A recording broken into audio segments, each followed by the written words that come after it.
Berjumpa lagi, salam kanan, salam kiri.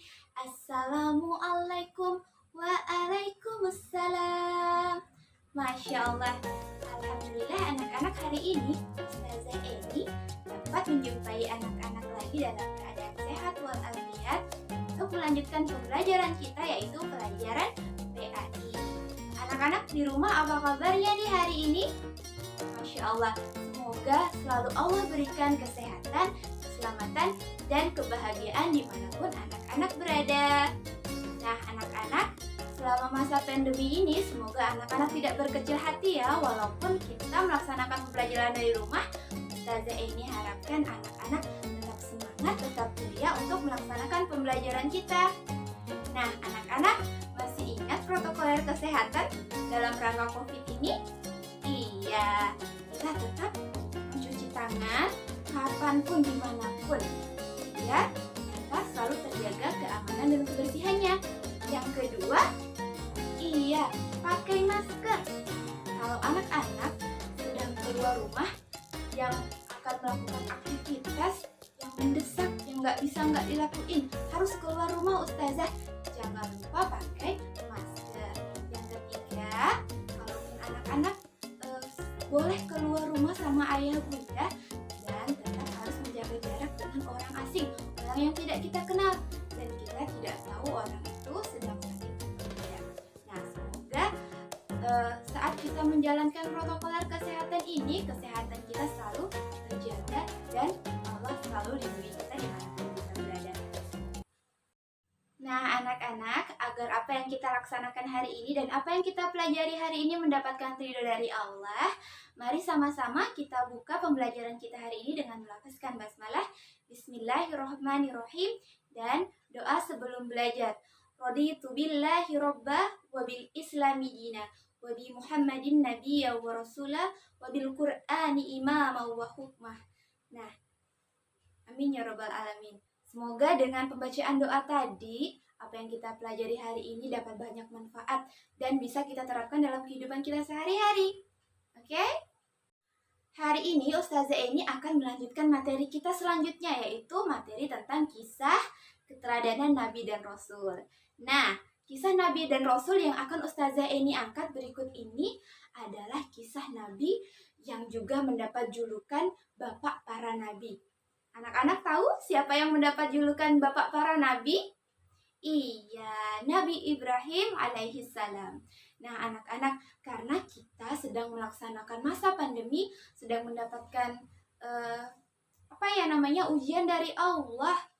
Iya, kita sedang mendapatkan ujian dari Allah, biar nanti derajat kita sebagai umat manusia diangkat oleh Allah. Nah, ternyata ujian yang kita sedang dapatkan kali ini ada persamaannya dengan kisah yang dialami oleh Nabi Ibrahim. Nih, apa sih persamaannya Ustazah? Nah, kalau anak-anak mau tahu apa sih persamaan, apa kesamaan dari musibah yang kita dapatkan kali ini, COVID-19, dengan apa yang dialami oleh Nabi Ibrahim. Nah, kalau mau dengar, kalau mau tahu apa persamaannya, simak pembelajaran kita hari ini dengan konsentrasi. Di akhir pembelajaran seperti biasa, Ustazah ini akan melaksanakan penilaian aktivitas kita hari ini. Semangat ya! Nah, anak-anak, Nabi Ibrahim tadi Ustazah ini udah bilang di depan, kalau ternyata Nabi Ibrahim ini juga disebut sebagai bapaknya para nabi. Kenapa sih Ustazah Nabi Ibrahim disebut dengan bapaknya para nabi? Nah, ternyata kalau dilihat dari bagian yang di sebelah ini, Nabi Ibrahim merupakan ayah atau bakal cikalnya para nabi. Jadi banyak nabi-nabi yang lahir dari keturunannya Nabi Ibrahim. Iya. Nah, dari anak beliau yang bernama Ismail dan Ishak nantinya akan lahir nabi yang paling mulia, nabi kita Nabi Muhammad Sallallahu Alaihi Wasallam dari keturunannya Nabi Ismail, dan nabi-nabi yang lain juga banyak diturunkan oleh anak beliau dari Nabi Ishak, yaitu Nabi Isa dan lain sebagainya.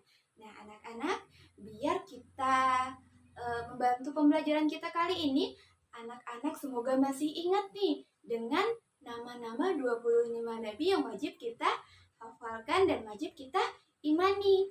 Nih, untuk mengingatnya sama-sama, yuk kita nyanyikan nama-nama 25 nabi dan rasul. Adam, Idris, Nuh, Hud, Saleh, Ibrahim, Lut, Ismail, Ishak, Yakub, Yusuf, Ayub, Syuaib, Musa, Harun, Zulkifli, Daud, Sulaiman, Ilyas, Ilyasa, Yunus, Zakaria, Yahya, Isa, wal akhirul khatimul anbiya, Muhammad al-Mustafa. Nah, anak-anak, ternyata saat Nabi Ibrahim dilahirkan, Nabi Ibrahim tidak seperti kita, dilahirkan dalam kenyamanan, dilahirkan di kamar kita yang paling nyaman, paling empuk. Dan ternyata beliau dilahirkan dalam keadaan ketakutan. Kedua orang tuanya ketakutan.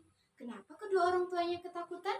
Karena pada saat itu, raja di kerajaan itu mendapatkan mimpi yang sangat buruk. Nah, mau tahu ceritanya? Yuk kita saksikan video berikut ini. Nabi Ibrahim adalah putra dari Azar. Ia dilahirkan di wilayah kerajaan Babilonia yang saat itu diperintah oleh raja bernama Namrud. Namrud adalah raja yang sangat sombong. Raja Namrud juga dikenal sangat kejam kepada siapa saja yang berani menentang kekuasaan dan perintahnya. Pada suatu malam, Namrud bermimpi melihat seorang anak laki-laki yang memasuki kamarnya dan mengambil mahkotanya. Keesokan harinya, ia memanggil peramal yang sangat terkenal untuk mengartikan mimpinya tersebut. Peramal lalu mengartikan bahwa anak yang hadir dalam mimpinya tersebut kelak suatu saat akan meruntuhkan kerajaannya. Namrud pun marah mendengar hal itu. Ia memerintahkan prajuritnya agar membunuh setiap bayi laki-laki yang dilahirkan.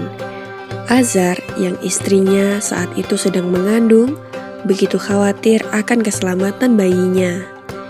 Ia khawatir bahwa bayi yang ada dalam perut istrinya adalah seorang bayi laki-laki yang selama ini mereka dambakan.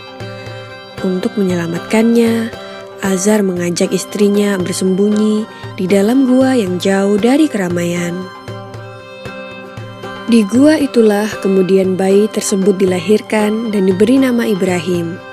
Agar tidak diketahui oleh orang lain, Azar dan istrinya dengan terpaksa meninggalkan Ibrahim yang masih bayi itu di dalam gua dan sesekali datang untuk melihat keadaannya.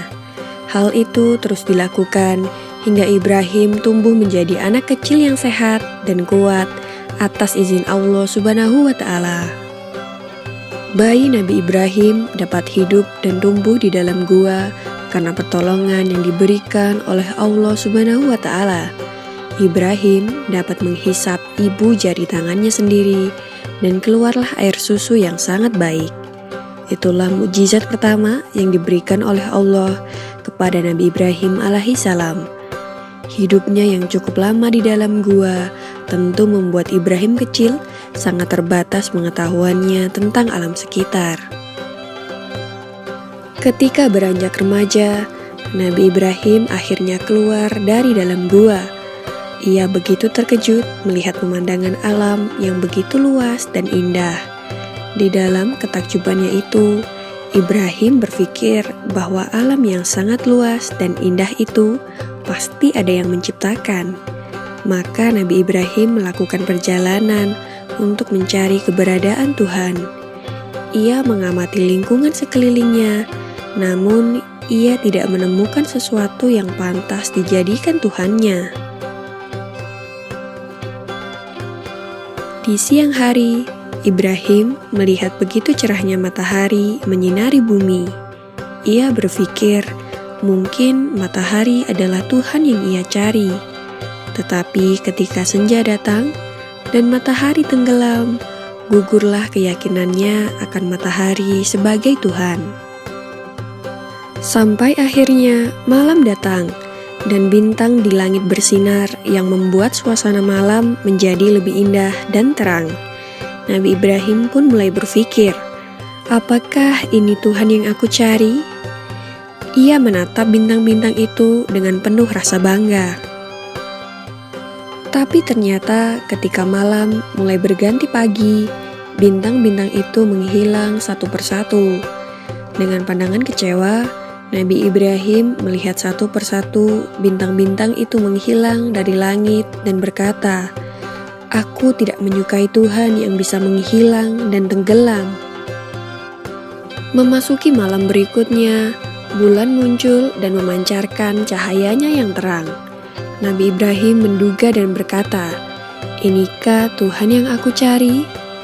Maka ketika pagi datang, bulan hilang tanpa alasan seperti yang terjadi pada matahari dan bintang. Nabi Ibrahim pun berpikir, pasti ada kekuatan yang maha besar untuk menggerakkan dan menghidupkan semua yang ada. Dan Nabi Ibrahim pun percaya bahwa hanya Allah Subhanahu wa Ta'ala yang maha mengatur segalanya. Demikianlah kisah Nabi Ibrahim alaihissalam dalam mencari keberadaan Tuhan. Nah, jadi selama Nabi Ibrahim kecil sampai beliau bisa berjalan, beliau terkurung di dalam gua. Namun, dengan mukjizat yang Allah berikan, Nabi Ibrahim tetap bisa hidup walaupun tanpa makan dan minum yang berarti. Allah memberikan rezeki entah dari mana saja datangnya. Dengan kekuasaan Allah, Nabi Ibrahim tetap bisa hidup dengan makanan dan minuman seadanya. Nah, sama ya seperti kita sekarang, Nabi Ibrahim terkurung di dalam gua dari kecil sampai dia besar. Nah, kita saat ini sedang mengalami pandemi COVID. Nih, pemerintah melarang kita untuk keluar rumah jika tidak penting. Nih, kita dalam keadaan terkurung juga. Tapi anak-anak jangan sedih, jangan kecewa. Walaupun kita hanya di rumah saja, anak-anak tetap bisa belajar, tetap bisa main. Dan kita tetap mendapatkan rezeki dari Allah. Ayah dan bundanya tetap dapat rezeki dari Allah untuk menghidupi kehidupan kita. Nah, itu sedikit persamaan kisah kita saat ini yang sedang mengalami pandemi COVID dengan kisahnya Nabi Ibrahim. Seru kan kisahnya Nabi Ibrahim mencari Tuhan? Nah, untuk evaluasi kita pada hari ini, semoga anak-anak sudah menyaksikan semua pembelajarannya dari awal sampai akhir. Ustazah Eni mempunyai kuis. Hanya cukup 5 kuis, anak-anak cukup menjawab dengan benar atau salah. Dengan benar atau salah. Silahkan anak-anak siapkan buku tulisnya dan alat tulisnya. Siap-siap. Nomor 1. Nomor 1. Benar atau salah? Benar atau salah? Nama ayah Nabi Ibrahim adalah Azar. Soal kedua. Benar atau salah? Pada saat Nabi Ibrahim dilahirkan, ada seorang raja yang sangat baik hati bernama Namrud. Soal ketiga. Benar atau salah? Nabi Ibrahim mendapat julukan sebagai Bapak para Nabi. Soal keempat. Soal keempat. Benar atau salah? Mukjizat dari Nabi Ibrahim adalah dapat hidup di perut ikan paus. Pertanyaan terakhir. Benar atau salah? Benar atau salah? Peristiwa yang dialami oleh Nabi Ibrahim dan Nabi Ismail setiap tahunnya kita peringati saat Idul Adha. Nah, jika sudah selesai, anak-anak seperti biasa, silahkan difoto dan nanti silahkan dikirim melalui classroomnya masing-masing. Masya Allah, nggak terasa ya pelajaran PAI kita hari ini. Nah, karena anak-anak hari ini sudah jempol, Ustazah ini mau mengucapkan terima kasih atas perhatiannya. Anak-anak semoga selalu semangat belajarnya walaupun sedang di rumah. Nah, kita tutup pembelajaran kita hari ini dengan sama-sama melafazkan hamdalah. Alhamdulillahirrabbilalamin. Jangan putus semangat. Kita berdoa kepada Allah semoga segera Allah cabut pandemi ini dan kita bisa sekolah dan tatap muka seperti biasa. Amin ya rabbal alamin. Ustazah ini tutup. Wabillahi taufiq wal hidayah. Wassalamualaikum warahmatullahi wabarakatuh.